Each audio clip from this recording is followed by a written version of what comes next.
Halo rekan-rekan, berjumpa kembali bersama saya di channel Tukang Jadi-Jadian. Di video kali ini saya akan menjawab beberapa pertanyaan dari rekan-rekan kemarin yang menanyakan bagaimana sih cara menyambung plafon PVC. Karena memang saya juga belum pernah membuat untuk tutorialnya ya rekan-rekan ya. Ini biasanya dilakukan pada saat kita memasang plafon PVC di bagian-bagian akhir ya rekan-rekan ya. Di bagian akhir itu saat kita menghitung kebutuhan plafon itu biasanya kita hitung per meter ya. Jadi untuk sisa-sisa potongannya nggak bisa panjang, kita harus sambung ya rekan-rekan ya, atau kita harus beli kekurangannya lagi beberapa batang, itu akan menambah biaya lagi. Tapi sebenarnya kita bisa menyambungnya ya rekan-rekan ya, walaupun memang hasilnya tidak bisa 100% bagus, tapi kalau kita melakukannya dengan benar, ini nanti hasilnya akan lumayan lah ya. Dan memang kalau kita lihat dari posisi bawah nanti tidak begitu kelihatan sambungannya. Nah, bagaimana cara untuk menyambungnya? Ikuti saja video ini sampai selesai. Oke rekan-rekan, kita mulai videonya. Nah, seperti ini rekan-rekan ya, yang akan saya contohkan. Kita akan sambung dua bagian plafon PVC seperti ini. Hanya sebagai contoh saja ya rekan-rekan ya, tapi ini modelnya yang ada motifnya ya rekan-rekan. Jadi saat kita menyambung, kita juga harus memperhatikan sambungan dari motifnya nanti harus benar sama antara kiri dan kanan itu nyambung. Nah seperti ini, asal kalau kita lihat bagian potongan ini sepertinya lurus rekan-rekan ya, tapi kalau kita tes menggunakan penggaris untuk bagian potongan sisa ini tidak lurus karena ada beberapa rongga di bagian sisi kiri dan kanan. Ini kalau kita sambung nanti hasilnya kurang bagus. Oke, kita akan cari polanya ya rekan-rekan ya. Sepertinya akan saya potong di bagian sini, pangkal dari bunganya ini akan saya potong nanti ya. Baik, untuk memotongnya kita akan garis terlebih dahulu bagian pola yang akan kita potong ya. Untuk bagian pangkal dari bunganya tadi kita paskan dulu. Oke, seperti ini, kemudian kita garis menggunakan pensil ataupun spidol. Lebih baik sih menggunakan pensil ya rekan-rekan ya, supaya garisnya nanti benar-benar kecil, nanti potongannya bisa lurus. Oke, seperti ini kita garis. Nah ini sudah selesai. Jangan menggunakan cutter untuk memotong ya rekan-rekan ya, nanti hasilnya kurang bagus. Nanti akan saya tunjukkan perbedaannya. Kali ini kita harus potong menggunakan gerinda tangan seperti ini, mau yang cordless maupun yang listrik sama. Yang penting mata potongnya adalah menggunakan cutting wheel dengan lebarnya atau tebalnya sekitar 1,2 mm. Baik, sekarang kita potong ya. Kita akan potong mengikuti garis yang sudah kita buat. Seperti ini, pelan-pelan saja kita potong di sisi tepi dari garisnya. Oke, seperti ini sudah terpotong. Kemudian kita tes lagi rekan-rekan ya, sudah lurus belum. Kalau dirasa masih ada rongga sedikit, kita akan ratakan menggunakan amplas seperti ini. Saya buat dudukannya agak datar supaya nanti untuk mengamplasnya benar-benar bisa lurus untuk hasil gerusannya. Tidak usah ditekan terlalu banyak, ringan saja. Oke, kalau kita tes pakai penggaris ini sudah benar-benar lurus dan datar, kemudian rapi. Seperti ini rekan-rekan ya. Sekarang kita akan tunjukkan perbedaannya jika kita potongnya menggunakan cutter. Ini saya akan potong contoh saja ya rekan-rekan ya.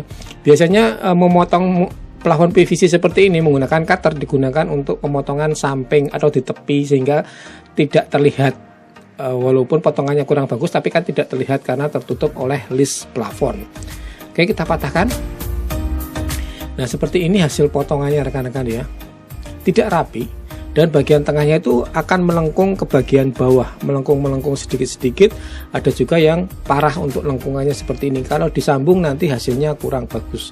Kalau kita bandingkan dengan menggunakan gerinda tangan akan berbeda jauh rekan-rekan ya. Yang bawah ini tadi menggunakan gerinda tangan hasilnya benar-benar lurus. Yang atas ini menggunakan cutter, hasilnya kurang bagus. Baik, sekarang kita akan kerjakan untuk bagian sambungannya. Kita akan potong di bagian polanya ya, jadi sama antara pola sebelah kanan dan kiri. Kita bisa gabungkan seperti ini dulu kalau bingung ya. Baik, kita akan garis terlebih dahulu menggunakan pensil seperti ini. Kita garis, kemudian kita potong menggunakan gerinda tangan.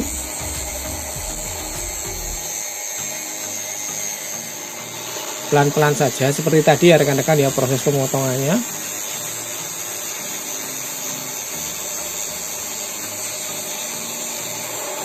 Oke, setelah terpotong kita rapikan kembali menggunakan amplas ya, supaya benar-benar datar dan lurus untuk hasil potongan tepinya.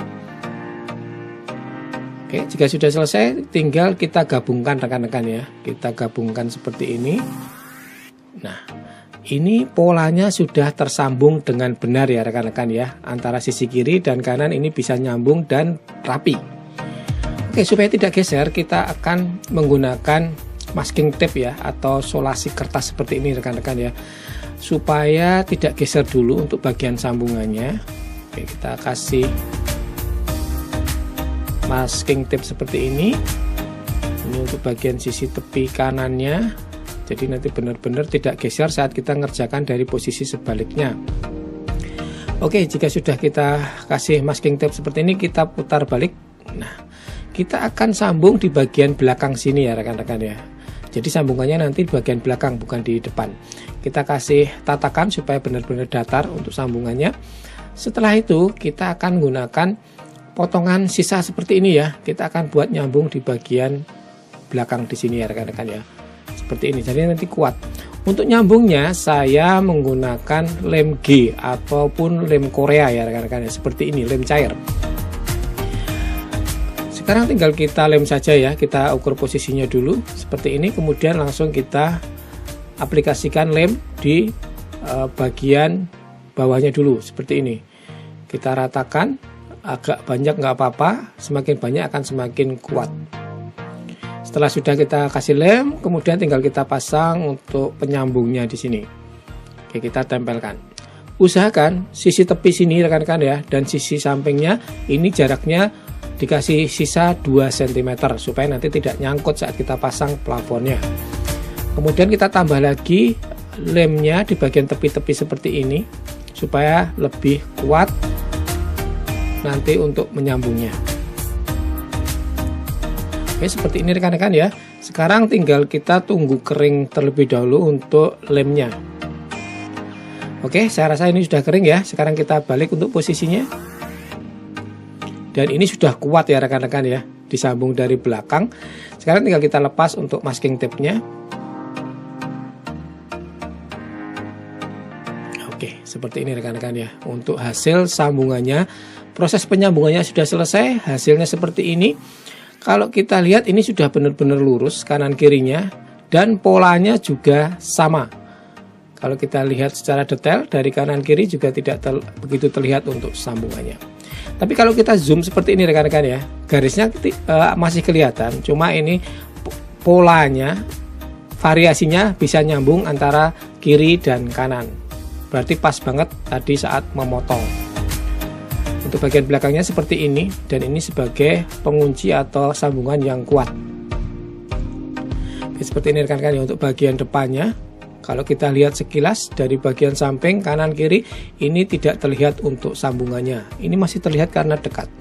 Ya, ini kalau kita lihat dari agak dekat masih kelihatan garisnya, tapi kalau dari sisi yang lain ini sudah samar-samar, dan menurut saya kalau dilihat sekilas ini tidak kelihatan ya rekan-rekan ya untuk sambungannya.